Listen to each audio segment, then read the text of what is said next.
ఏ size blouse అని మనం ఏ విధంగా తెలుసుకోవాలి? చూడండి, ఇది నార్మల్ బ్లౌజ్, మనం హై నెక్ బ్లౌజ్ కుట్టాలి.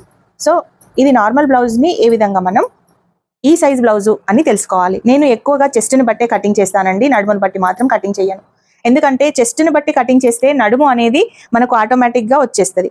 కానీ నడుమును బట్టి కట్ చేసినాం అనుకోండి, చెస్ట్ అనేది మళ్ళీ కొలుచుకోవాలి. ఎందుకంటే చెస్ట్ అనేది ఎక్కువగా ఉండొచ్చు, తక్కువగా ఉండొచ్చు. సో ఎక్కువ చెస్ట్తో కొలుచుకుంటే నడుము ఆటోమేటిక్గా చిన్నగా ఉంటుంది కాబట్టి అందులో వచ్చేస్తుంది. నేనైతే ఆ విధంగానే కొలుచుకుంటాను. ఇదిగోండి, ఇక్కడ నుండి మనము ఈ విధంగా చూసుకొని ఇలా గనక తీసుకుంటే మనకు 16.5 వచ్చింది. ఇదిగోండి, ఈ విధంగా ఒక్క పార్ట్ ఈ విధంగా తీసుకుంటే 8.5 వచ్చింది.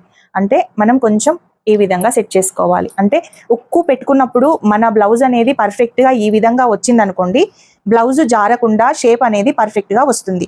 ఒకవేళ మీరు ఉక్కు పెట్టుకున్నప్పుడు అంటే ఇక్కడ అందకుండా మనకు ఉక్కు పెట్టుకున్నప్పుడు ఇలా వచ్చింది అనుకోండి, ఇంత గ్యాప్ తోటి వస్తుంది అనుకోండి, ఆ చెస్ట్ సరిగా సెట్ అవ్వదు. ఆ బ్లౌజ్ కూడా మనకు పట్టేసినట్టులాగా, ఇలా ముడతల్లాగా, ఇక్కడ ముడతల్లాగా, నెక్ దగ్గర అదే చంక దగ్గర ఇలా పీకినట్టులాగా ఈ విధంగా వస్తుందన్నమాట. ఒకవేళ మీరు పర్ఫెక్ట్గా ఈ రెండు ఈ విధంగా వచ్చాయే అనుకోండి, ఒకదానిపైన ఒకటి ఈ విధంగా వచ్చి రెండు ఫ్రంట్ పార్ట్ బ్యాక్ పార్ట్ రెండు సమానంగానే వచ్చాయి అనుకోండి, మీకు కరెక్ట్గా బ్లౌజ్ అనేది కుదురుతుంది. ఇది 8.5 అయితే ఉంది.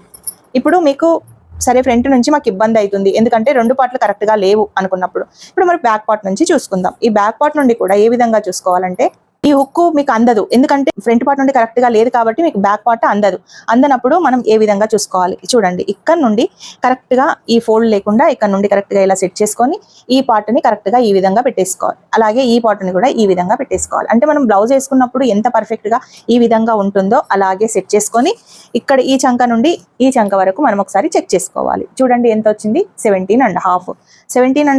17 వచ్చింది. చూడండి, ఇదిగోండి 17 వచ్చింది. ఈ 17 వచ్చినప్పుడు మనం దీన్ని సగం చేసుకోవాలి. దీన్ని సగం చేసుకుంటే ఎంత అవుతుంది? 8.5. దీన్ని ఫుల్ చేసుకుంటే 34. అంటే మనకు ఒక్క పార్ట్ 8.5 వస్తుంది. అంటే ఈ సైజు వచ్చేసి మనకి ఏ సైజు? 34 సైజు మనం ఐడెంటిఫై చేయాలి. ఓకేనా?